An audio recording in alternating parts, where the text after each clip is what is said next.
So we're here. Do you want secretary to do the roll call now? I know you're doing 13 things right now. I get my group now. Okay. Welcome to the Downtown Management Commission meeting. It is January 13th, 2026, and I will call roll. Are you muted? Sorry, the audio. Oh, you're muted up there, but maybe the room has audio. Yeah, it looks like the room does have audio. See if anyone notices. Watches it. All right. Erica Dahl. Present. Justin Calvin. Present. Andy Nathan is not here. Don Poe. Here. And Stephanie Trees will be joining us virtually at 4:30. All right, I will turn the meeting over to Chair Poe for procedural items. We have meeting minutes. Do I hear a motion to approve? Motion to approve. I'll second. Okay. And recruitment updates. I was just mentioning someone reached out to me about inquiring. She's watched many of our meetings and she would be solid. I don't know if there's other people applying, but one person did reach out to me. Sounds like Stephanie will allow her tenure to expire. I'm considering reapplying. Anyone else been talking to anyone or any staff rumblings of recruitment? We had a recruitment event last Monday. I talked to a few people. Didn't seem like a lot of them were good candidates. They didn't live or work in the area, but they were definitely interested. We are receiving applications through January 23rd. And John Morris has been reviewing the applications as they come in. So January 23rd is the deadline. Cool. Got 10 days. Always get the word out for ourselves too. Public participation. Is there any members of the public? See here. Oh.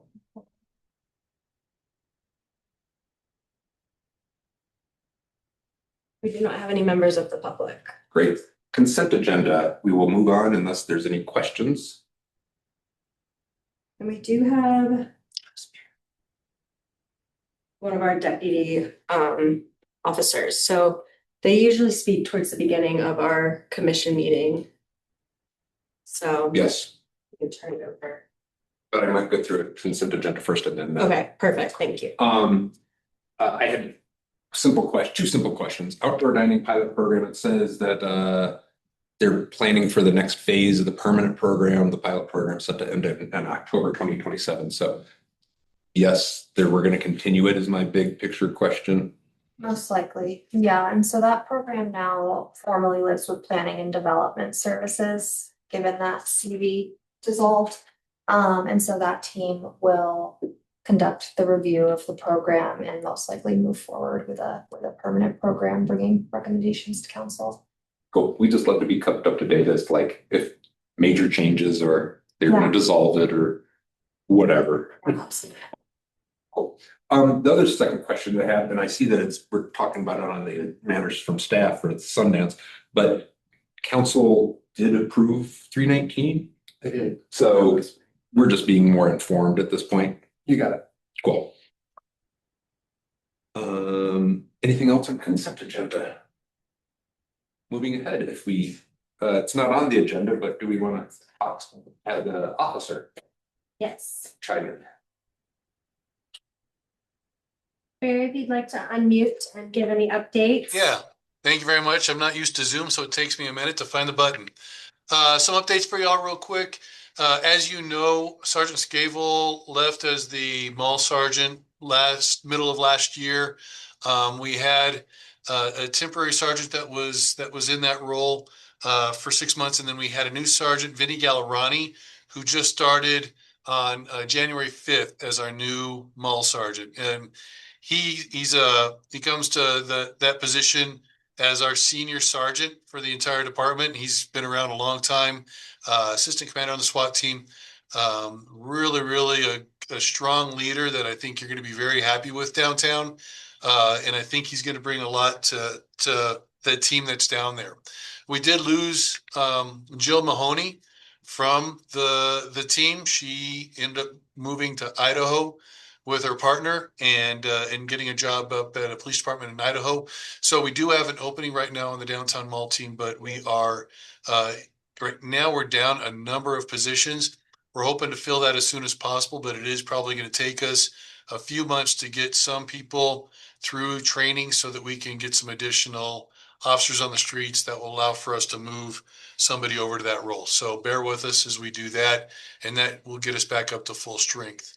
What you probably saw, hopefully you did see in December, was over the last 2 years, we've had an increased patrol at the beginning of our Watch 2 shift, usually between noon and 2 p.m. And then at the end of our Watch 1 shift between 4 and 6 p.m. during the holiday season, where we have 2 officers that are working overtime assignments, just simply being proactive, getting downtown, covering 29th Street, Pearl Street over and over again, not assigned to any calls for service. Their job is to be high visibility, getting down there and really trying to have a significant presence in and around our main retail areas around those 2 corridors. And we found over the last few years that that's been pretty successful. In looking at the data that I've got for December 15th through January 12th, it looks like we are down in overall thefts by, let's see, 68%. We were at 112th last year at this time. And this year we were at 36 for overall thefts and larcenies. Our theft for motor vehicles dropped from 5 down to 1. Our motor vehicle thefts dropped down to 1. Our burglaries dropped down to 3. So that's all good news. On the bad news side of things, on the violent side, robberies were up by 1. Simple assaults doubled. They were up at 16. And so it's kind of interesting how that stuff has changed. When you look at our data for our overall patrols down there around the mall area, our patrols are up by 61% for that same time frame. Our traffic stops are up slightly as well. So we're seeing a good proactive uptick, which is what we're looking for and we expected with those extra patrols in that area. We may see a little bit of a drop. I'm hoping not. We've got some additional officers working Watch 1 over the first 2 months here, so I'm hoping that we don't see too much of a drop with losing that one person from the mall unit, but hopefully we'll get that filled here shortly. Any questions? Any issues? Oh, the one question I had was I didn't get the name of the new officer who's overseeing downtown. His name is Vinny Gallerani. Is he going to be doing kind of like is the concept the same? He's going to be going store to store and kind of getting to be known and. Yes, nothing's going to change in terms of what his the expectations are for him and his roles and responsibilities. He's going to be expected to be out on foot, really getting engaged with the community down there. You should be seeing him at the DPP, getting involved in those meetings as well. So he should be, like Sergeant Scable was, we expect that he's going to be that main connection with the police department for all of our businesses and our community members downtown. And then with the assaults, can you talk to us more about that? Is it kind of like the homeless population against the home, or is it? Yeah. A lot of them are unhoused, assaulting, simple assaults. So getting in fights with other unhoused people in and around the downtown area. And unfortunately, when you look at our data and what we use as our data point, as our boundary for what we call 3M, I'm sure y'all have heard that. It encompasses Civic Park, the library, Central Park. It also extends up to 1440 Pine, just not quite to 1440 Pine, almost there. So a lot of the stuff that we've been seeing over the last month has been related to issues down around the library area, Central Park, and unfortunately on the north side of downtown is 1440 Pine. And we have seen a pretty significant uptick in calls in and around 1440 Pine. Some that have been pretty serious. You know, there was a pretty large police presence down there over the weekend with a potential weapons call, which turned out to be partially unfounded, but that I think is also leading to some issues on that north side where we have our perimeter actually goes to the butts up right to the alley just north of Spruce Street. That's a What is very that? long answer for you. What is 1440 Pine what is that? It's a housing facility for young adults that are reacclimating into the community. It's young adults that have had run-ins with the law and are being housed in a facility where there are counselors available, and there's involvement from different services. Got it. Understand. Put together. So. Anything else? Thank you for your time. Thank you. You're welcome. We Y'all have a appreciate you great joining evening. us. Yep. Take care. Next to the Downtown Boulder Partnership is Tammy. She RSVP'd yesterday, but I haven't heard from her today, so I'm not sure. Okay, I didn't know she was on. Yeah, I don't see her online either. Okay then. Tammy, what was her last name? Door. Welcome, Tammy Door. Well, speeding right along then, matters from staff, EDA. So I'm happy to provide an update on that. We're hosting a couple information sessions coming up. They're open to the public, but we're really targeting our outreach efforts to those who would be directly impacted by this effort. So property owners, business owners, residents, community partners, that may play a role in the study area. I think I've mentioned this before and happy to pull up a map if it's helpful, but we're looking at a study area that includes Cajun, downtown, going south along Broadway, capturing UJIT, the University Hill General Improvement District, as well as going north along Broadway and potentially capturing the Alpine Balsam area, future Western City campus. This is very much still in the works and How still. far east would it go? 29th Street Mall or? It would go, here, let me. Do you know? I think it would go from Study area ends at Folsom. Folsom to 9th Street, I believe. Kind of follows, Pearl.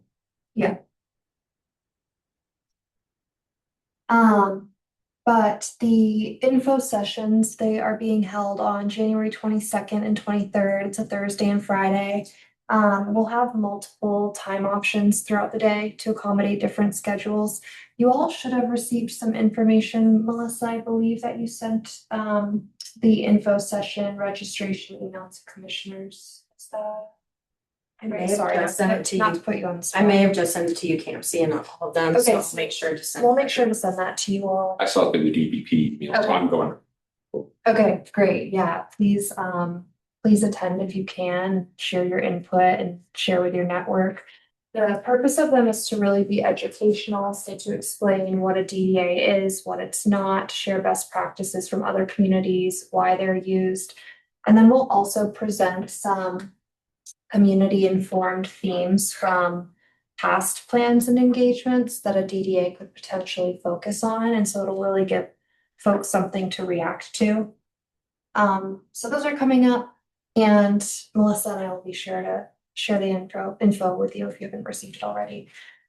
At the same time, we are continuing to work with Puma on kind of the technical work. So that includes, like I mentioned, defining the boundaries, analyzing the financials. So looking at the tax increment financing projections, looking at would we use a mill levy? How would this impact our existing GIDs? We're really kind of deep in the analysis work right now. We're reviewing legal requirements, governance options.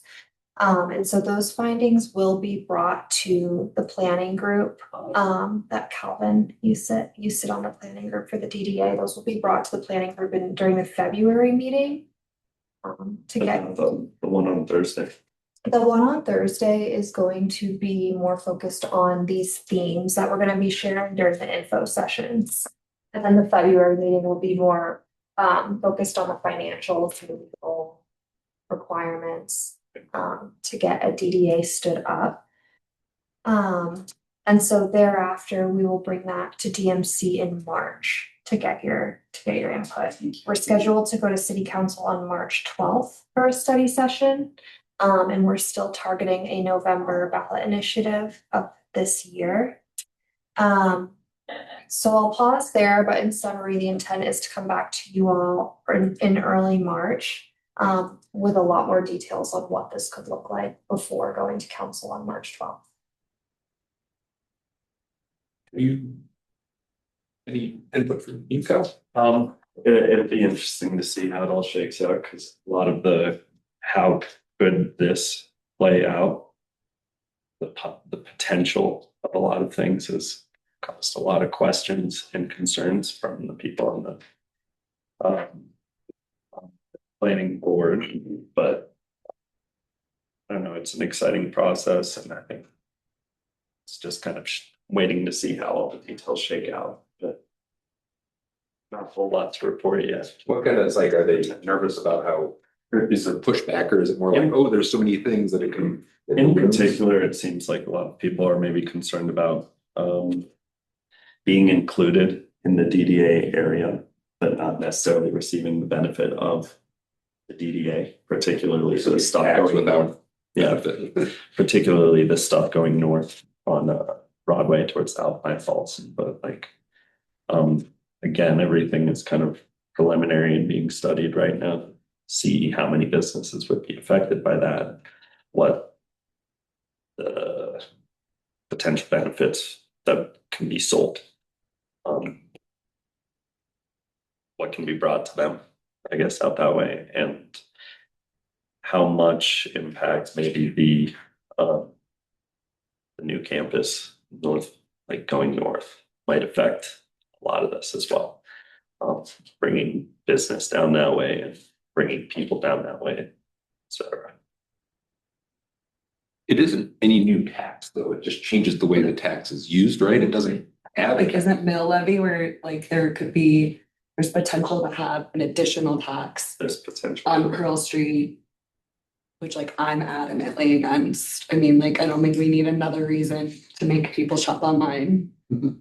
But that's something that like I'm interested in, is like, what benefit does that extra tax bring me other than incentivizing people to like just once you see it on a receipt, you're like, oh, I didn't know I had to pay just to shop there. So yeah, it is increasing taxes on top of other increasing taxes. And yeah, and just to tag on to that, these are all things that we are taking very seriously into consideration. The appealing thing about a DDA is that it does utilize TIF, tax increment financing, which is not an additional tax. It captures future increases in property tax revenue and reinvests it back into the district.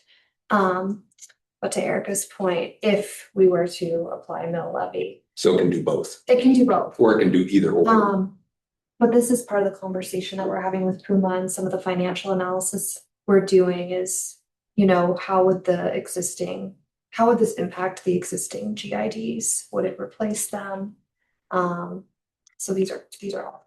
Yeah, one of the things that the planning group, I think, has already kind of indicated is it's probably similarly not much of a palette for additional property tax downtown on top of everything else. And so one of the things, and I don't want to try and guess the resolution on this, but my sense is that we're kind of leaning towards more of a one for like replacing the existing GID mill levy, the Cajun mill levy, with a mill levy, a similar mill levy. So ideally for downtown, it would be, you know, not Net neutral. net neutral, and yet you kind of have access to this other funding mechanism that could provide more investment. You know, that's balanced against kind of the feedback you hear from if that's something that ultimately downtown businesses, residents, property owner support, knowing that you'd have to ask any expansion of the boundaries from the existing Cajun whether or not they'd support a new mill levy. Because it'd be new for them. Yeah. Or expanded in the case of UGIT. So, those are the key policy issues that council will have to weigh, and you all have an important role in looking on that. Yeah, I concur. Having property tax in downtown Boulder's soul crushing right now. It's really bad. Is that the wrap up of DDA update? Yeah, so more to come in March for you all. I'd to hear more. Thanks, Cal, for going to those meetings. How many are there? My belt, I think too. And about once a month or every other week? Combining UCAMC and DMC meeting in March. Yeah, not quite over the DDA conversation yet. So you mentioned the mill levy conversation. I think there is so much relationship between KJID and anything proposed for DDA. Certainly the planning group will have a big role in kind of proposing, hey, this is what a DDA could do. This is something we should or should not pursue under what circumstances. I think for DMC and for KJID, that relationship between the two and what does the GID look like if the DDA improved is another kind of key element of that. And so we're going to really start, as Regan mentioned, getting into some of those key issues as we get into March. I don't think council will be ready to make final decisions on those, but I think we're prepared to present some options for ways that a DDA and the GIDs could be structured. And so I think it would be helpful to get some feedback from this group. You all have representation on the planning group, but I think having that discussion as a board will be helpful. We're offering, we've had a similar conversation last week with UCAMC. It's a very similar conversation. Certainly there's differences in the implications for UGIT and KJIT. But I think, overall, we'd like to present the information together and have a discussion. I think it's great that as we're considering the DDA, both commissions have kind of come together to say it would be great to have a more unified downtown Hill. And so we think it'd be a nice discussion to have earlier in March if we waited for the DMC meeting and kind of butt right up against that council meeting where we're planning to have that policy discussion. So the proposal would be if you all are available to tack on to the UCAMC time, which is currently scheduled the week prior, first week of March, I think Tuesday. And at least one UCAMC commissioner requested for that meeting to start a half hour later at 4:30. So that is the ask. If not that time, we could poll and find other times in that first 2 weeks of March period. But if you're open to it, we think it'd be a great use of time to get both DMC and UCAMC in the same room and offer a presentation and update on where we're at, and pose some of the policy issues that will be coming to council. Because the 10th is kind of too late, is what I heard you say. Yeah. It's possible. It's just we wouldn't have the ability to include any feedback in a memo, so we just have to do it verbally to council, which would be fine, but it'd be nice to have the extra turnaround time. Melissa, can you send us an invite to that?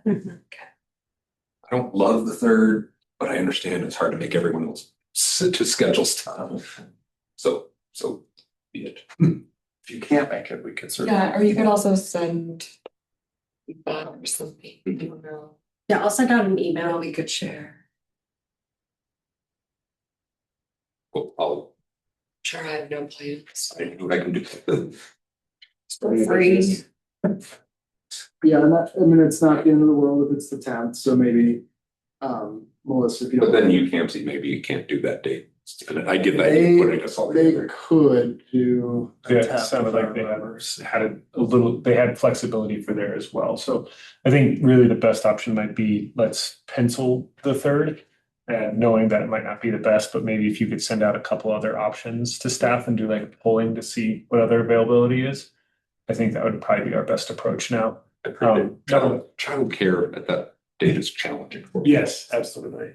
Yeah, and I think the 10th might be a good runner up, but just to Mark's point, that it just doesn't allow us to have that kind of formal response from commissioners to council. Which doesn't mean there's no response, it just means the formality of how it gets transferred.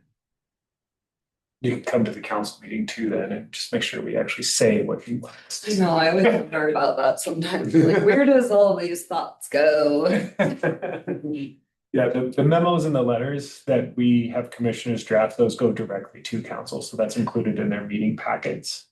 And then communications, we obviously do the best we can to ensure we interpret what we heard from the commissioners, but it's not verbatim, I would say. You know, just reenact the 2 hour meeting, We thought about interpretive dancing. semaphore code. Arts and Culture is really good at it, so we might employ them. Is there a chance DMC and UCAMC would go away, kind of as whatever over the DDA? It depends on the structure of the GID, right?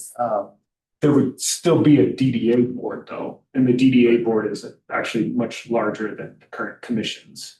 So there's, I believe it's minimum of, is it 13 or 12? Or It's 7 to 11. 7 to 11, okay. 6, 7?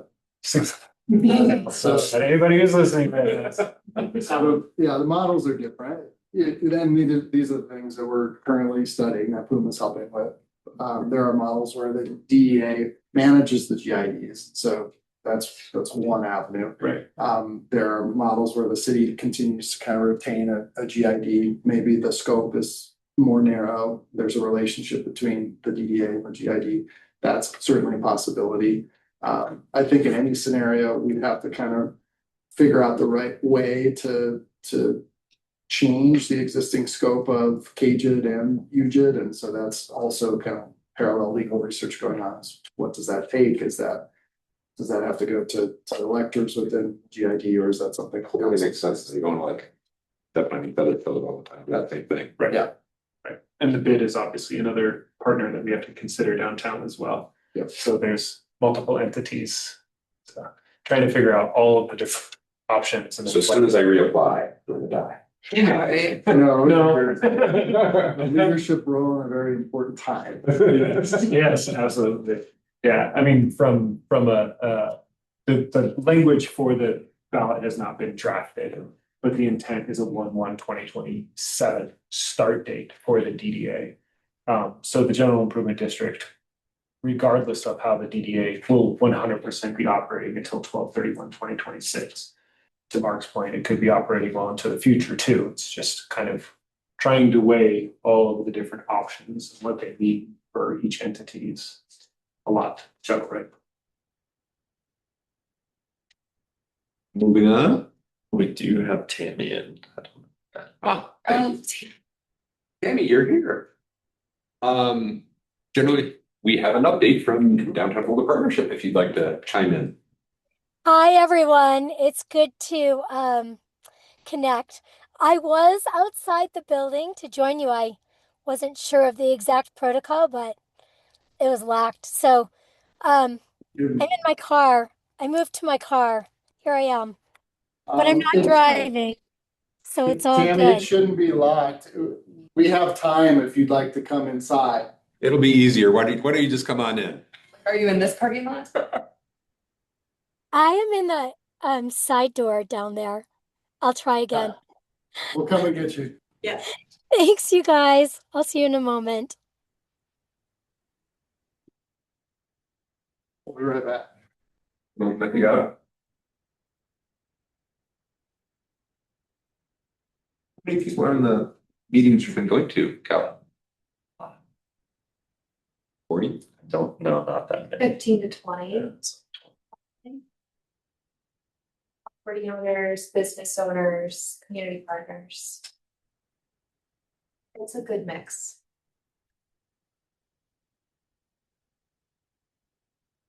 Planning board? The planning group, I think what it's called. There is a planning There board. is a planning board, I don't want to Okay. confuse. Is there a planning board commission? There's the planning board, which is like the board and commission.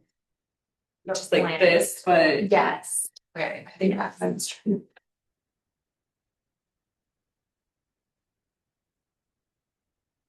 I think there's a bit more competition to get on that board. I know. The planning board. Yeah. I honestly have no idea. Generally, No, I think you're right.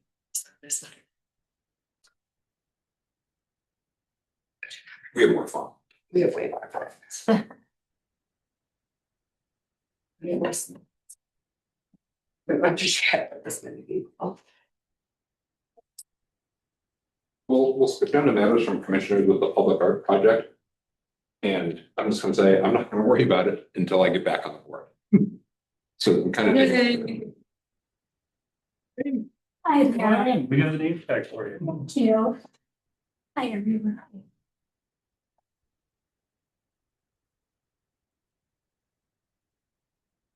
But so we have Tammy Dorr here. She's outside a camera view. But with the Downtown Boulder Partnership, and thank you for joining. Do you know kind of what we do and why you're here? I do. Okay. Thank you for having me. I know since this is my first meeting here, my understanding is you generally get a few updates about what's happening downtown. So I'll try to stay in line with what your normal expectation is. I want to highlight a couple different things. I know we just wrapped up this conversation about the DDA. I would say the general mood in downtown is optimistic about this potential tool being added. As we all know, it's how it's crafted in the final form, and we're working very hard to make sure that downtown property owners, stakeholders, businesses both understand the tool and are informed about what the options are and what's possible. We're really hoping that we continue to think really big about the possibilities. I've worked on a lot of DDAs, and the ones that are most successful certainly come from having a really good vision as we move forward. I do want to commend the city on these public information sessions. It's been a great way for us to feed people into this process. And my experience is a lot of people don't know what a DDA is yet. And that point about capturing the TIF and keeping it in the district is really powerful when people understand it. So we're very actively working on that. The second thing I just want to highlight relates to safety and the perception of safety. We feel very good about the leadership that we're experiencing, the collaboration with the police department. And I want to, there's a lot of great communication, constant coordination, monitoring, and adapting to what needs might be. I do think it's really important that we find a way to help the broader community and really engage the broader community. For those who haven't been downtown for a while, to really activate them and bring them back. And whatever reasons they may not been down for a while, how do we address perceptions of safety? And so that's something we're continuing to explore as well, especially for people who haven't been down for a long time. Certainly, we are continuing to have discussions around what happens with power outages and how our businesses respond in a resilient manner. We did work very closely with the city around advocacy with Xcel to try to keep as much open as possible. There were things that happened with Xcel and the power grid that we couldn't control, like they weren't predictable, I should say. And that certainly brought opportunities to light about how we can address it in the future. So we're all working very closely, the chamber, the Downtown Boulder Partnership, as well as the city to really explore and support business going forward. That's a very big deal. Finally, I just want to highlight that we do need to continue to actively seek a strategy to address vacancies, especially second floor vacancies, office vacancies, a macro issue that everybody's dealing with in a downtown in every city right now. But it is a game changer. If we can crack that code, we will absolutely beat out pretty much every other city's dealing with the same thing. So if you have the answer, we welcome it. But that's definitely a highlight for us with our city partners, chamber partners, and others to try to get really innovative and creative about these uses. Are there ideas? I think that there are a few things floating around. Let's talk interim and pop-up ideas. There's always, when there's vacant space, it always reverts back to the arts. I mean, it just does seem like in cities, if we have vacant space, let's activate it with art or with our artist. And that is a great interim activation, get people into this space in some way, shape, or form. But I do think that this requires an overall very strong messaging about you know, if you are gonna be back in the office, if you are starting to transition back in the office or exploring office space, how does Boulder stand out? I mean, not just on top, but across the board, as the place that you would want to do it. And I think the amenities of this community can really be leveraged to say, if you are going to come back in the office, why do we stand out? And I think we really have to capture an inventory of that, about what makes it very different, because we're not going to battle the trend about whether or not people are coming back in the office. We need to capture the ones that are. And play off Boulder's innovation and technology, entrepreneurial startup vibe, and leverage it in a way that nobody else is. So those are broad statements, but you can kind of do what I would call urban acupuncture on it. You don't need to solve the whole thing. You just kind of solve it bit by bit by bit. Do you have an answer? Anybody have a solution? Great. Well, I mean, Rebecca from Ozo and I were talking after our awards nominations meeting, and a lot of business owners feel pretty adamant about, and we've talked about this before, about if someone's offering you a fair deal, that like these landlords need to stop sitting on vacant properties if someone's offering them a fair deal. I mean, I would be really curious to know, relative to the rest of the country, how we stand as far as rates. And I'm gonna guess it's very high up here. So I think it sort of becomes this thing of like, I mean, my landlord, the entire upstairs has been vacant. It used to be Commerce. They've been vacant for 3 years now. He just bought the other building next door. Obviously, he thinks it's a great financial decision to keep owning spaces that the upstairs is not rented. And I'm gonna guess he gets a really big tax break. So I guess I'm curious to know more on like just how we stand with places that are, I mean, I'd rather see somebody in at a reduced rate than nobody in, but if they're all just sitting there and they have enough money to just sit there and wait. I mean, that's why North Face left. Like, I mean, I'm across the street from them. They left, they told me that their rent was raised $5,000. It's like, Yeah. they're just finding a smaller space down the street, and now they're leaving a really big space that, I don't know if anyone's ever looked at that listing, but you got to read a little bit further down to find out you got to rent the upstairs and the downstairs. So I guess I'm just curious what, I mean, I'm not saying we like punish them, but it just doesn't seem. Well, conversely, like last year, I have a property downtown.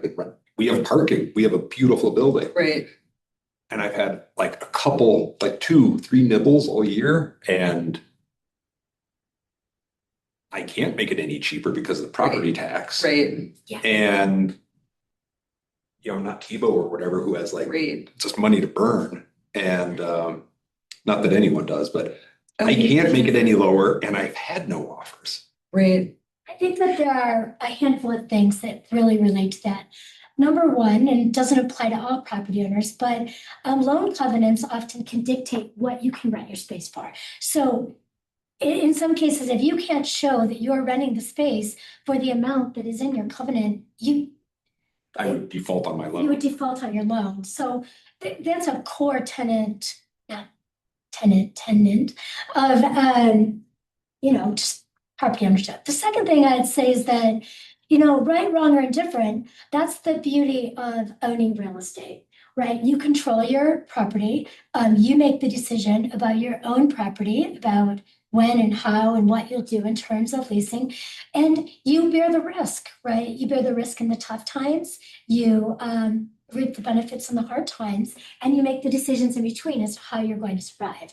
So I think that, and I know I've heard this before, this mentions about how do we force filling vacancies, but the reality is all these properties are still paying all their taxes. Their property taxes don't change. They're still paying their taxes. So what we want out of their building is the activation it brings to a community and the vibrancy.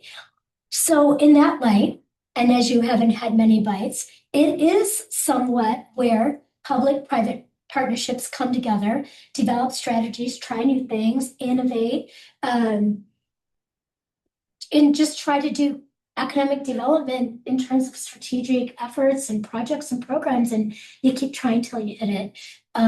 One of the messagings I saw just recently from the DDP, I think it was the DDP, was like Boulder's mall is a downtown campus in and of itself. Yes. And I thought that was brilliant. I loved it. And maybe, there's Boulder Startup Week, but are there more kinds, we've partnered with DBP on like doing kind of fun events and soccers and roller skatings and stuff. Yeah. But can we maybe do something that's maybe more business focused to have like, the BCBR, Boulder County Business Report, has the IQ awards and stuff like that. Is there something we can do for like, kind of like in the way that Apple, their campus, they put the bathrooms in the center, so everyone has to walk by each other to get to the bathrooms, and then you have the interesting conversations as you walk around. Is there something we can do kind of more on the networking side, just so that there's always some way to like. So what you're saying is we should find a new location for the bathrooms? No, I think you're actually onto something there. How do you position brand message about that being an epicenter of a campus? And yes, we've used that. I think others use that often as well. That kind of goes back to my earlier point about leveraging features and benefits that may be unique to this environment. So how do you offset the macro trend that we're experiencing across the country in the workforce, and then add and build on what a campus would provide, so that when somebody is leasing space, we're selling something bigger than just that space. Some of this is going to work itself out. I'm actually confident we may not return to the exact way we worked pre-pandemic, but I actually feel like we're going to see a significant change in what I would call, putting humans in the room, right? Putting humans back together. And I think you're already seeing a shift on some of that with companies, and the more they do it, the more we'll start seeing some change. But it is going to take a very proactive effort to create, innovate, and try some new approaches. Look, nobody's got this right yet. One other idea I had was, you have to be like a citizen of Boulder to get into the rec centers at a cheap pass or a cheaper rate. Or so can we offer some sort of like rec center pass? If you locate. If that's all come through, Parking discount. kind of in the case we have eco passes, can we do rec center passes Yeah. too? I thank you for that. I think these are exactly the kind of things where you just kind of keep building upon what a benefit is to locating your company and also just showing up. Look, there are spaces that are rented that appear very vacant because perhaps the team members aren't using the space, even if it's leased. What we want is at least You need the activation of the people. what we want as a community are the people. Yeah, because I rented my space to myself and we come in once a month. Yeah, do you like yourself? And so, yeah. Yeah. Maybe. Maybe we get. There's been times that cities and communities have launched really pro-business policies that were so unique that they opened gates for people to come in. And not very often, because there's always risk to be the first to create such policy. But the ones that have done it have gotten a big rush in. And maybe the things they've done aren't the choices that we would make here in Boulder, but I think it is indicative that the bigger and bolder and stronger we think about the policies that could really say, no, we really want your business here, and you're going to get a policy environment and a business environment that is unmatched anywhere else. So what is that? Because that's how we create jobs. That's how we fund our public sector. That's how we fund our nonprofits. That's how we create wealth for people. I'm telling you something you, of course, already know, but what is that big idea? A lot of cities spend a lot of time solving their policy issues. The bigger moves come when we craft and drive and create our own tools, our own new things that haven't been touched before. Can I share your email address? Sure. You ready? Yeah. It's Tammy, TAMI, at downtownboulder.org.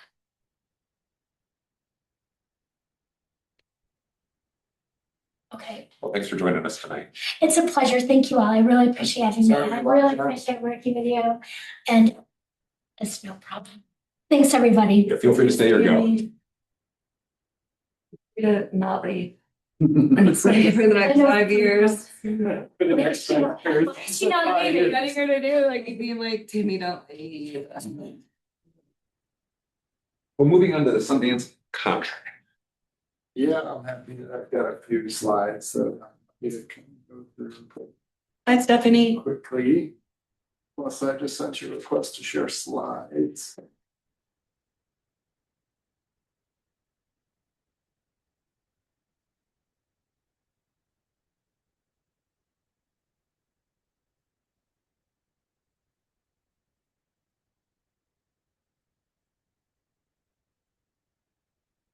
So let's see.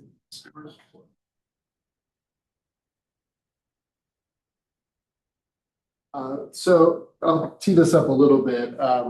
Just appreciate a little bit of grace in kind of how this is being brought to you. Don, you alluded to it at the beginning. Just it's not typical that we're bringing something that is fully baked now back to you after it's been done. This is a unique situation where the Sundance, the contract between the City of Boulder and the Sundance Institute is really the culmination of what has been a year-long bid process to try to attract the film festival here.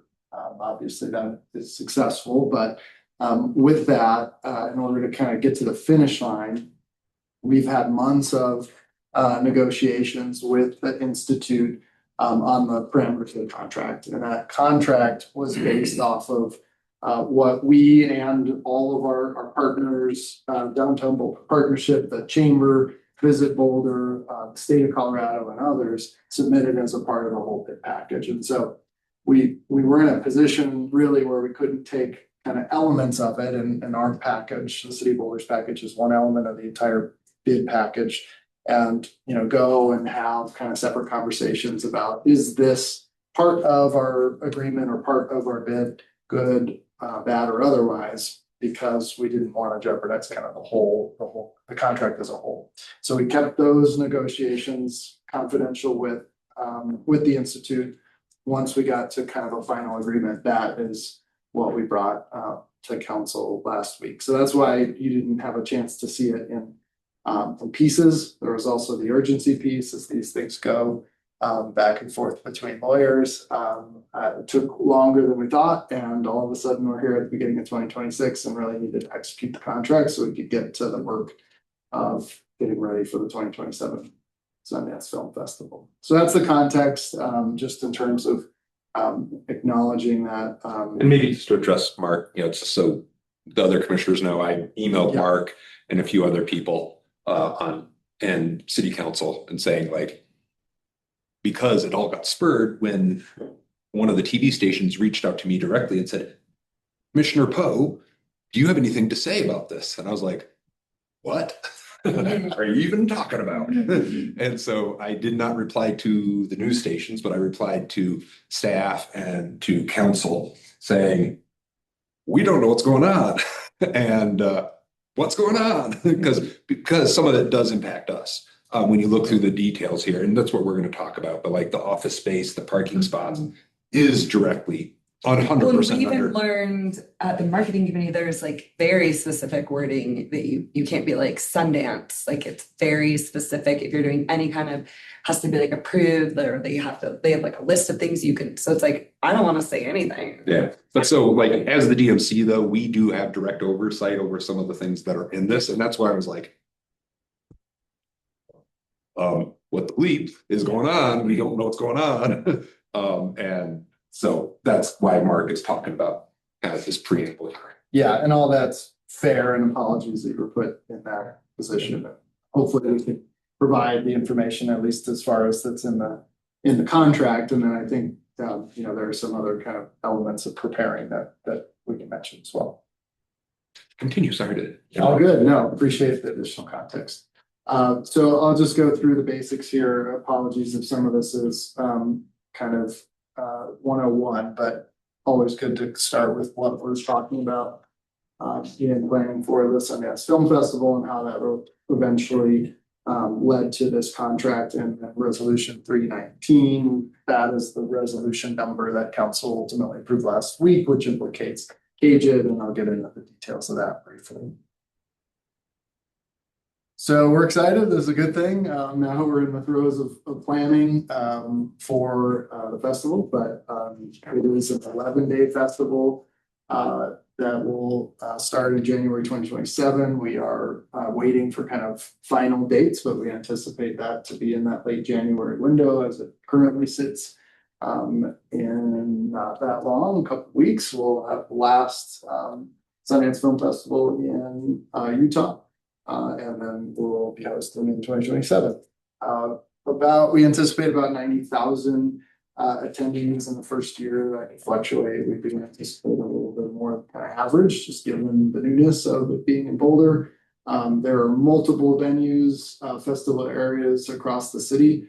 We do not have a final list of sites. I think some of our kind of major theaters you could anticipate as being some of those areas and main focuses of the festival. Pearl Street certainly will be one of those areas, if not kind of the epicenter of the festival, just it's kind of a natural fit. But we're still finalizing exactly what the festival footprint will look like.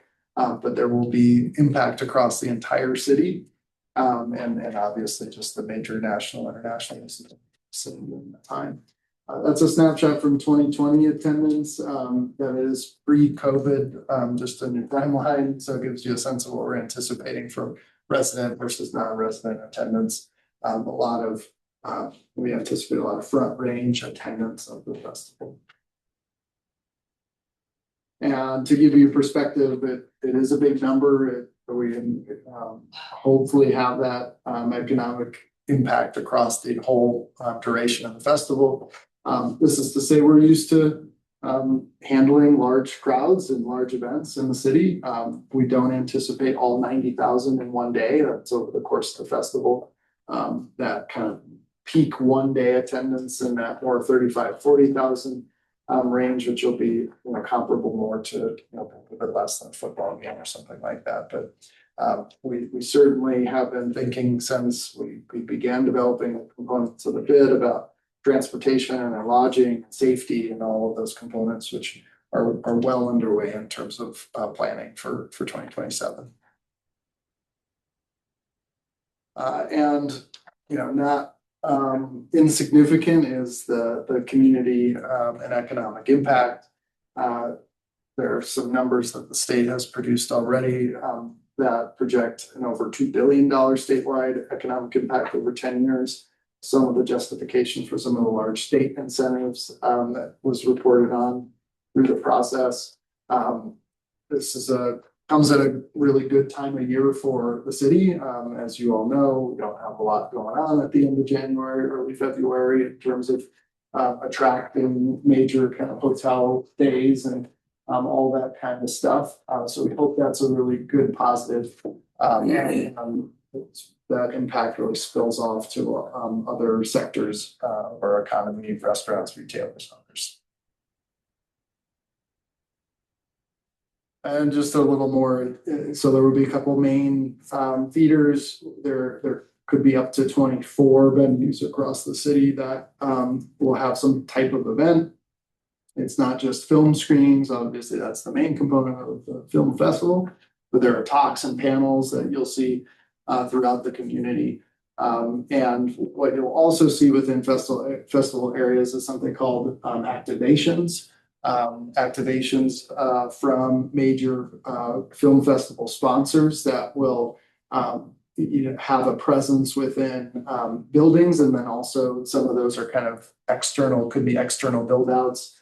The one I'm familiar with last year is Acura had a whole kind of built structure in a parking lot that they use to have their whole kind of thing going on, where you can attend their talks and activities. And so you have the film festival talks, the film festival screenings, and then you have the main film festival sponsors also have presence and activities going on throughout the duration of the festival. I have a question. Yeah. Do you know like, when do you think you'll know who's like, is Acura coming, like, do they want to come to Boulder and do that kind of thing? Or, I mean, I would think like at the year mark, you have an idea, like, do you? Yeah, my understanding, and I will be honest, was much closer to the bid process, less close to the implementation, but my understanding is that after this year's festival is really when People, you know, the institute will start nailing down some. These were region that I started to get. That's right. And so, yeah, I don't have a ton of details. I do know that there have been visits and discussions with sponsors in Boulder already, and so they're the main sponsors are kind of thinking about that. I don't know their deadline to kind of commit. okay, Yeah. and it's just Boulder, like all the official events are just Boulder City. It's a good question. So I don't know if they have made a final determination of that. I think the Institute's hope is that there is some benefit to having access to the region and having some auxiliary events. As there is some language in the contract, I think it's the primary activities of the festival will be at table. Okay, so A second life for that theater in Louisville that's dying. Sure, it's I'm already afraid that's already been the fate of that is I think it's already in the hands of the university. All right, so the contract itself, so, you know, I think good, bad, or otherwise, we had to establish a contract with Sundance Institute. The good news about that is it sets us for 10 years. So if we have that commitment in place, we hope that this is a many decades commitment here, but we are definitely signed up for the next 10. In that overall contract with the Institute, we have some joint expectations. I mentioned Sundance's expectations of being able to commit to Boulder being the primary center of activity, which is great. And it also memorializes, most of the contract memorializes the components of the bid package that we've committed to as an organization, as a city, in order to get the festival here in the first place. And so some of those things, and I can expand on these, but for your information, transportation, one, access to multimodal transportation, huge element for the film festival is being able to have, you know, a circulator that can get folks easily from venue to venue. So, you know, the hop is something that we already have in place. And so it's making sure that that's tweaked so that it is going to those major venues, those types of commitments. We have, in terms of implementation, working with our regional partners, with our state partners on regional transportation access to and from the airport, to and from downtown. Denver will be really important. Lodging is a huge component of this. We anticipate that all of our hotel rooms will be spoken for. And so one of the commitments that we made was to create what we call the Homes for Sundance program, where we created a separate festival short-term rental license to allow homeowners to rent out their spaces a little bit easier than the current normal short-term rental license for the duration of the festival. They have to get inspected, I'm just curious. I don't remember off the top of my head. I think it is an attestation instead of a special, if I Okay, remember correctly, but I have. it's like, you know, most of the city of Boulder now you have to like, Yep. just like, would be nice if everyone had a smoke detector. That'd be nice. Yeah. I can't imagine getting everyone inspected in the time. Yeah, Yeah, I'd have to double check, but it might be, we reserve the right to inspect, but yeah, Right. I'm not sure. So that is a part of the contract, our commitment to create that program, obviously depends on how many take us up on that, but hopefully that will create some more lodging opportunities. Activation, so this gets at some of the festival areas, the festival footprint overall. What happens within those use areas, trying to you know, ultimately make sure that we don't have folks kind of ambushing or taking advantage of the film festival presence, and making sure that those are associated with the festival. So we don't define those use areas, those haven't been defined quite yet, but we talk about how we'll manage those use areas. Again, I don't think I'm stepping out of turn to assume that at least a chunk of Pearl Street Mall will be a part of those activations. Staff support, so we offered a ton of in-kind support across many different areas. How we make sure that we are good partners in making sure the film festival is successful. And then we had a whole bunch of other incentives. Again, it was a competitive bid process. There, I think you all probably followed the news closely. We were competing against many other cities. Were we? I don't know. I think it was always us. Always us. I'd like to think we were always the favorite. Certainly other cities in the process were publicizing, putting their financial resources behind that. We absolutely kind of as a collaborative had to put together an economic incentive package that was competitive, and it's from the state all the way down to us here at the local level.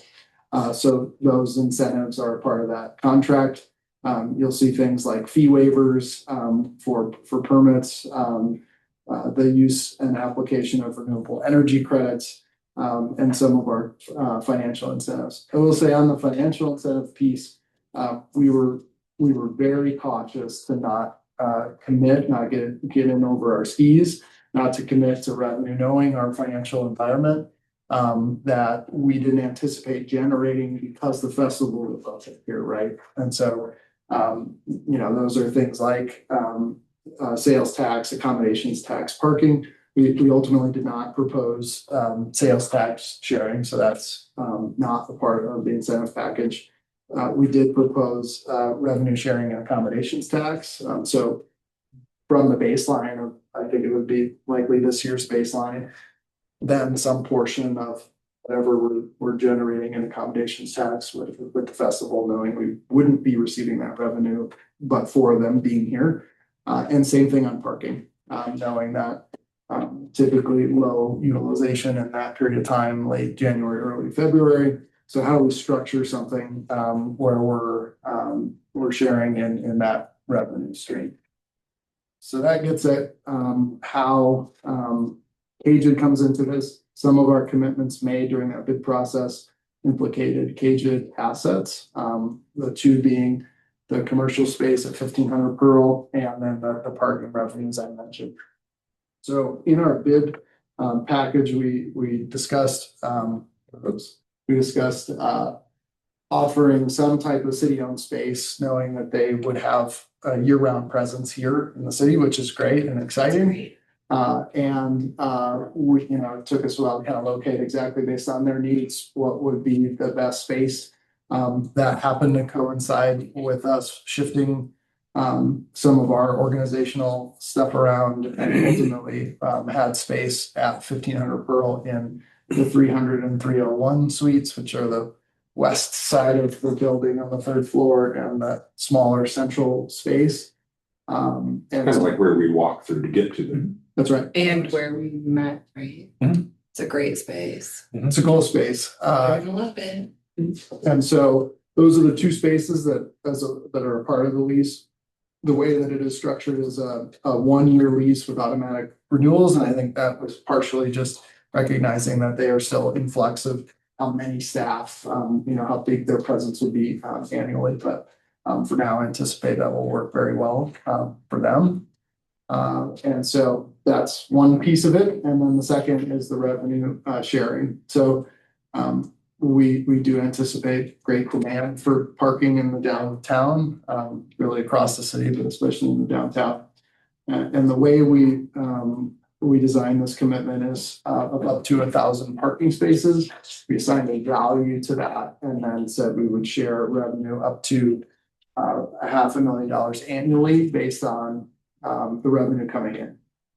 We'll say that there's a policy component of this that we'll have to work on with you during the year and just the parking management element of that.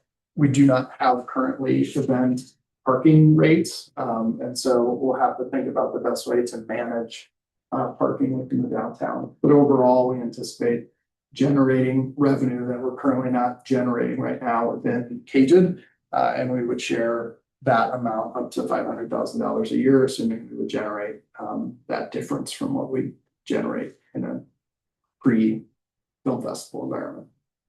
So those are the two main commitments that were within resolution 319. And the reason we had to do that is that council was acting as the board of directors on behalf of Cajun instead of as city council. And those are the two components that fit under that criteria. So that's really the end of the presentation. I'm happy to answer questions that you have. And again, I appreciate the grace and coming out of order to you.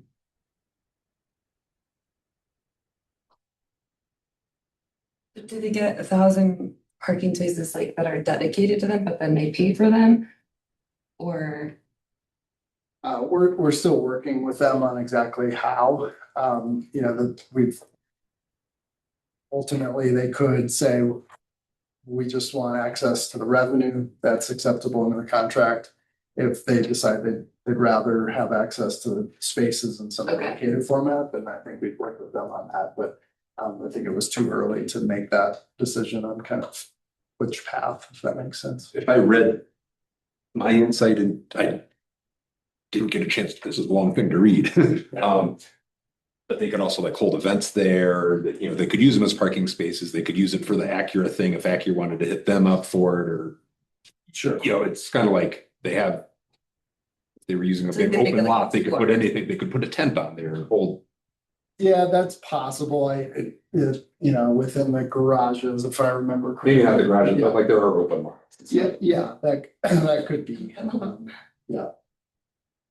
Cool, just because like it doesn't have to be parking, is kind of what I read. Mhm. With the using the Suite 300, I didn't know if they needed more space, if that would end up, you know, in a way for the income that the DMC oversees and the budgets we oversee, you know, that's kind of even trade for us. That's not like a change, you know, like income wise. But if they, like you said, they needed more space or whatever, because the city's offering this, what if they wanted like a storefront or more space? What would happen at that point should? And they started then taking over like a lease spot that we were getting income from, but they get it for free then, and so we lose that income. But yeah, again, we're robbing Peter to pay Paul a little bit for all this stuff. But I just want talk to me about like if they needed more space from the city. Yeah, just some kind of store? it's a fair question. They have not indicated an interest in storefront space. I don't know if that would change over the years.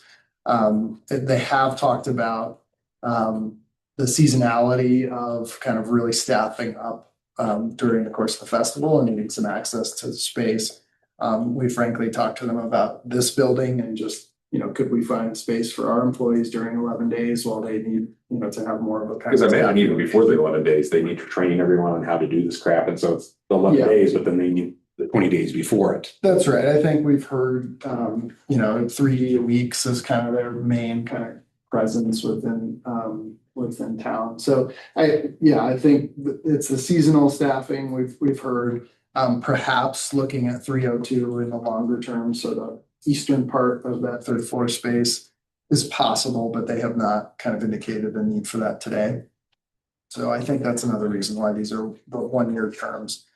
Certainly if it implicates kind of changing the lease structure with any of our existing tenants, I mean, we would proceed very cautiously with anything like that. Yeah, that was kind of my concern of like not pushing out. Yeah.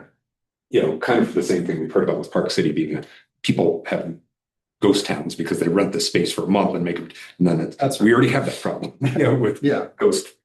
And we were very clear in the process too, that we did not want to, you know, have a vacant storefront for 11 months. On the next page, it had like a 3-year fiscal impact for like what it is for 25 and 26, because there's nothing yet. And then for 27, when it actually starts to be, it was TBD. And I'm sure like not TBD, someone's been writing something on a napkin trying to figure out what some of that is. You're right. I don't have those numbers off the top of my head, but I can say that our projections in the accommodations tax, our projections in the parking revenue was based off assumptions of kind of having full parking demand during most of the festival, assumptions that we would be it's not 100% occupancy, our hotel is at 99.5% occupancy, and comparing that to our current occupancy levels. And so we did some of that analysis. We could always change rates, and we don't know exactly kind of how pricing will go in hotels over time. I know that Visible, there's done some work in trying to manage those rate increases, but yeah, I mean, we made some assumptions to get to. Are hotels, do they have free reign of whatever they want to charge? Okay. I thought that was the whole reason they like were moving. Part of the reason they were moving here is just everyone got so priced out. Yeah, it was one of their driving factors. I believe Visible has talked about this publicly, that as a part of their work in the bid process was getting hotels locally on the same page about a pricing structure for the festival. And so my understanding is that most of the hotels, hotel rooms will be managed under kind of one pricing structure. So that I think will be a huge help in trying to keep a handle on pricing. What I heard in a public meeting was that hotels had to commit like a certain percentage to be at this fixed rate, and then there was a percentage that they could do, was the implication. So I don't know, I don't remember what that percentage was, but there was like, they had a bunch, they had to keep it at a fixed rate, and then there's maybe some. Right, yeah. Or, yeah, people did, yeah, that makes sense. $20,000 a night, but that's steep. When I was looking at the parking garages and we're gonna give up to 1,000 parking spots, it just made me wonder, how many spots are in does DMC oversee total? What's like the actual number? Somebody has a number off the top of my, so 1,500 pearls, like 620 spots. Right around I 1,000. yeah, We got the 5 garages plus a surface lot. So it's roughly 2,000 give or take. So half of our spots. I think it's a little higher than that. Yeah, that's a very, very rough estimate, just maybe. assuming Maybe, because if that was 600 and we have. it's one of our largest garages, and then we have Spruce, which probably has about 550, and then there's some weird oddballs with the Trinity Garage. St. Julian has a handful. I could probably find you the exact number, but it's less than half. I was wondering the ballpark. It's do we have 1,100 spots or do we have? That's probably good. That's 40 to 50% of the spots.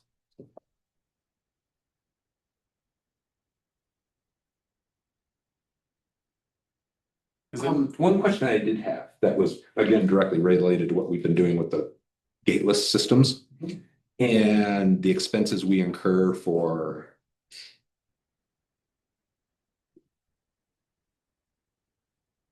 with that third party for just doing the license plate scanning and all that. How, that is an expense to us. And so is it just turned off during that period of time, or how, we're still incurring that expense potentially. And so that's maybe I was just wondering about the expense side of that gateless system.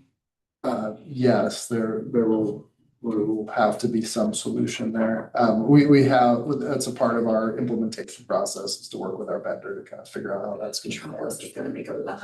Because on one hand, I was wondering, like, with that shared revenue up to 500,000 annually, I didn't know if that was gross or net. Because if we could take expenses out of that and then share it versus off the top. I like that.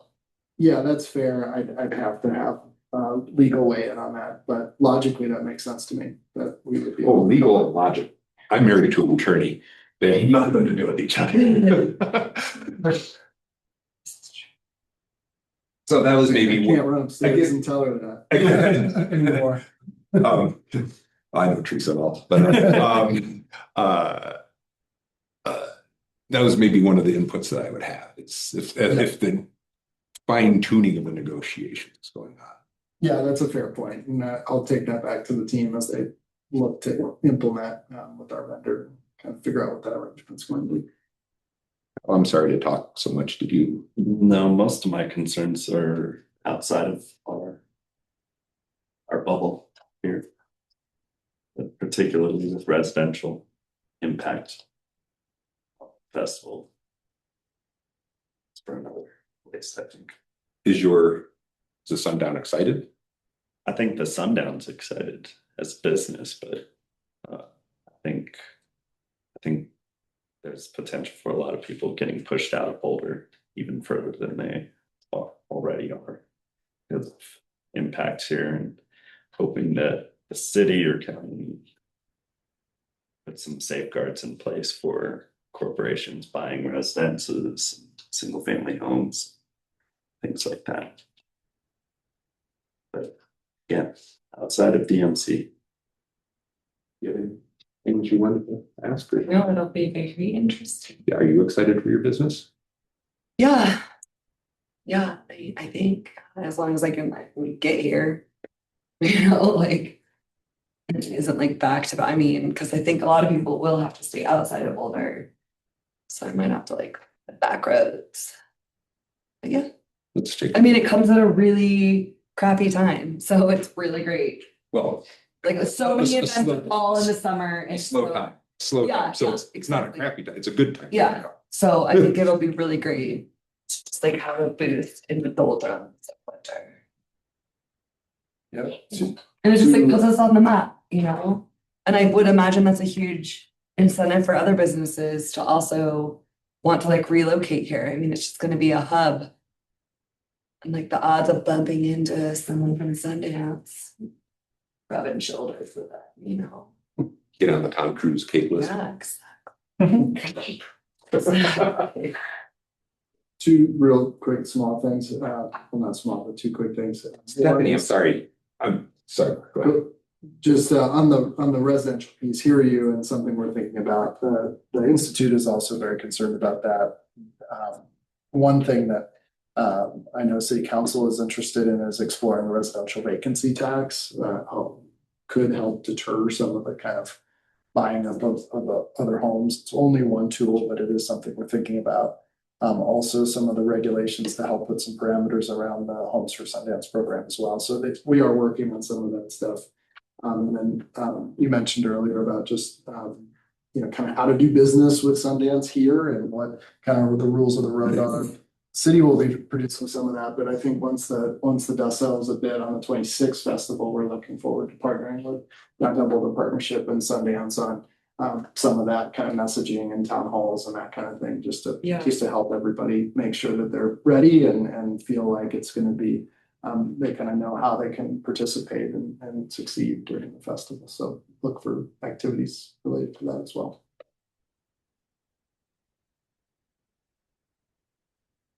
Stephanie, I'm sorry I didn't go through your list. Did you have anything you wanted to ask or say? No, that was pretty comprehensive. Thanks, Mark. Cool. Thank you. Appreciate it. Thanks. Anything else from matters from staff? That's not on the list. Okay. Matters from Commissioners Public Art Project I talked about. Unless I get put back on the board, I'm not going to bother with this because I don't have time to deal with it before I'm booted. But is there any other thing the commissioners had in mind that you wanted to talk about? We're ahead of schedule for once, so.